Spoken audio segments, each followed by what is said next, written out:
और चलिए अब आपको सीधे लेके चलते हैं मुंबई, जहां मुख्यमंत्री पुष्कर सिंह धामी समिट मीट में शामिल हुए हैं और संबोधित कर रहे हैं। हस्तियों से जितेंद्र जी बैठे हैं, अग्निहोत्री जी बैठे हैं, ऐसे अनेकों लोग, रमेश जी से लेकर, जिनको हम लोग सिनेमा के पर्दे में देखते थे। और जितेंद्र जी को तो देखकर मैं वैसे ही बहुत खुश हो गया, क्योंकि जब मैं छोटा था तो इनको हम लोग कहते थे सदाबहार हीरो है। इनकी सब फिल्में जो है हिट होती थी उस समय।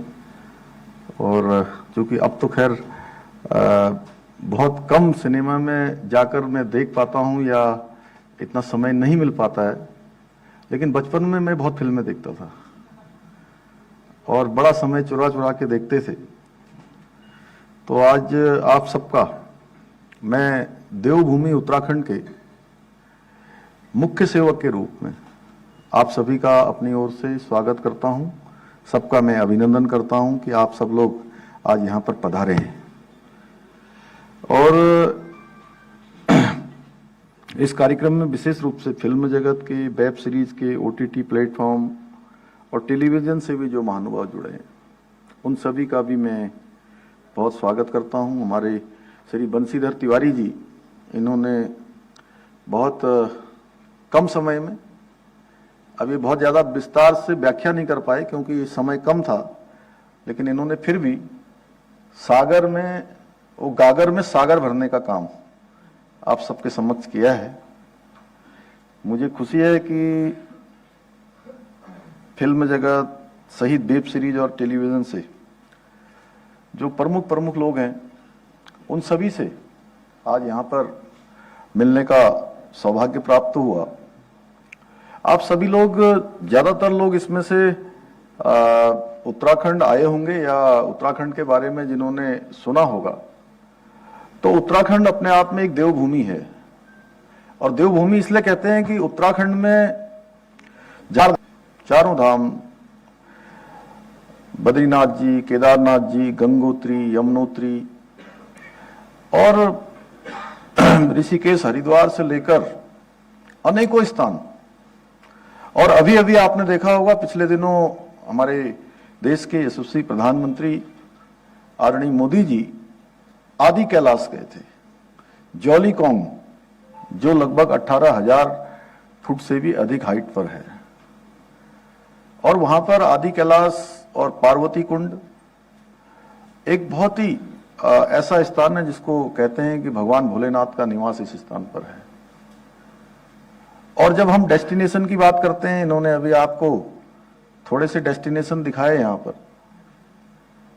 ये कितने होंगे? 10-5 जितेंद्र जी, 10 डेस्टिनेशन दिखा दिए। कि नैनीताल इन्होंने नहीं बोला अभी, हाँ इसमें नैनीताल नहीं बोला आपने, मुक्तेश्वर नहीं बोला, कौसानी नहीं बोला, मुनस्यारी नहीं बोला, देहरादून, हरिद्वार, मसूरी, ऋषिकेश, चक्राता, औली, चौपता, ये ऐसे स्थान हम अभी वो कह रहे हैं जहां पर अभी तक लोग आते हैं फिल्म की शूटिंग करने के लिए। अग्निहोत्री जी तो वहां बहुत दिनों रहे, इन्होंने तो पूरा, अच्छा होता कि थोड़ा इनके अनुभव भी ले लेते हम लोग।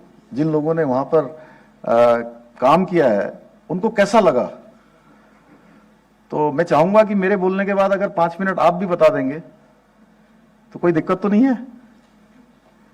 अच्छा होगा कि आप बता देंगे सब लोगों को। तो आप, चूंकि जो लोग काम कर चुके होते हैं, अब मैं बोलूं, बंशीधर जी बोले या कोई और बोले, तो ऐसा लगेगा कि हम जो है कुछ कहीं ज्यादा तो नहीं बोल रहे हैं, लेकिन आप बोलेंगे तो लगेगा कि ब्रांड एम्बेसडर बोल रहे हैं, क्योंकि उन्होंने काम किया है।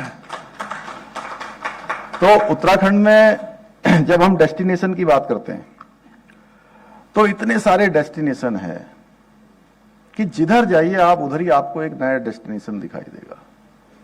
आपकी जिधर नजर चली जाएगी उधर डेस्टिनेशन है।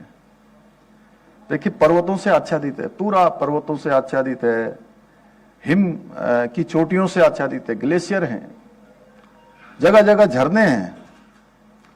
और 71% पूरे हिंदुस्तान में उत्तराखंड ऐसा राज्य होगा जहां पर सबसे अधिक फॉरेस्ट है, पूरे राज्य का 71%।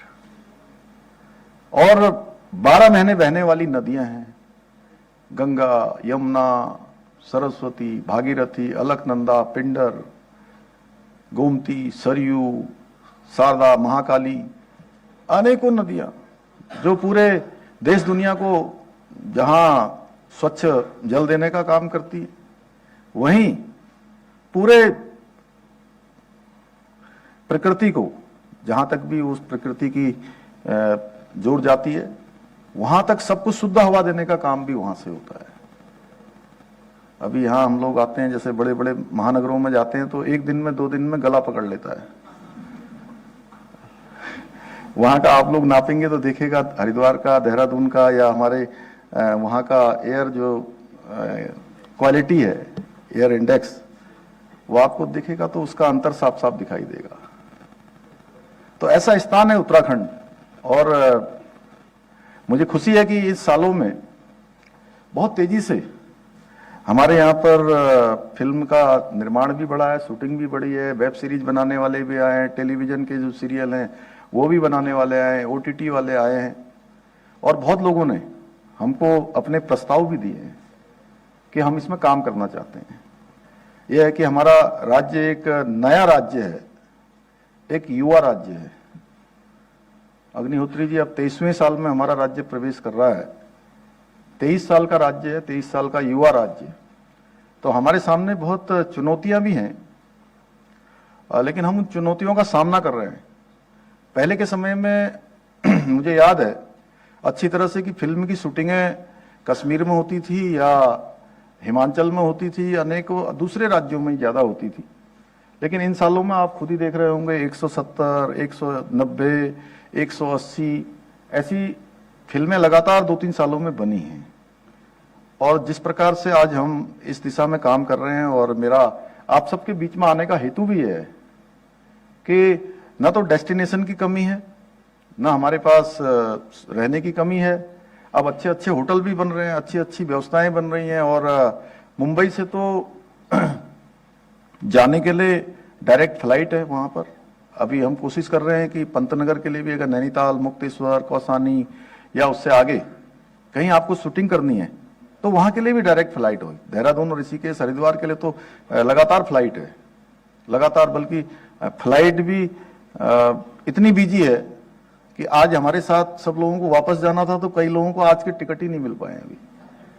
तो अभी दिल्ली जाएंगे और दिल्ली से फिर देहरादून जाएंगे। और अच्छी बात यह है कि दिल्ली से भी हमारा जो पूरा उत्तराखंड है वो बहुत ज्यादा दूरी नहीं, जैसे देहरादून, ऋषिकेश, हरिद्वार, तो आने वाले समय में दिल्ली से 2 से ढाई घंटे में आप पहुंच जाएंगे। हमारे यहाँ एक्सप्रेस वे बन रहा है, एलिवेटेड रोड बन रही है, तो 2 घंटे का सफर होगा देहरादून से दिल्ली का। इतने कम समय में आप वहां से पहुंच जाएंगे। और ये मान के चलिए कि जो NCR रीजन है, उस NCR रीजन का एक हिस्सा आप उत्तराखंड का ये पूरा हिस्सा मान लीजिए, देहरादून के आसपास का। उसके अलावा आपको जिम कॉर्बेट जाना हो, नैनीताल जाना हो, या उसके आसपास मुक्तेश्वर जाना हो, ये भी 4-5 घंटे की ड्राइव पर है। वैसे हम अब पंतनगर का एयरपोर्ट चलाने वाले, तो उसके चल जाने के बाद आपको इतनी आसानी हो जाएगी कि कोई समस्या नहीं है। उसके अलावा जहां देहरादून में आज दिन भर में 35-36 से ज्यादा 40 के लगभग सभी देश के बड़े शहरों से डायरेक्ट फ्लाइट सेवा है।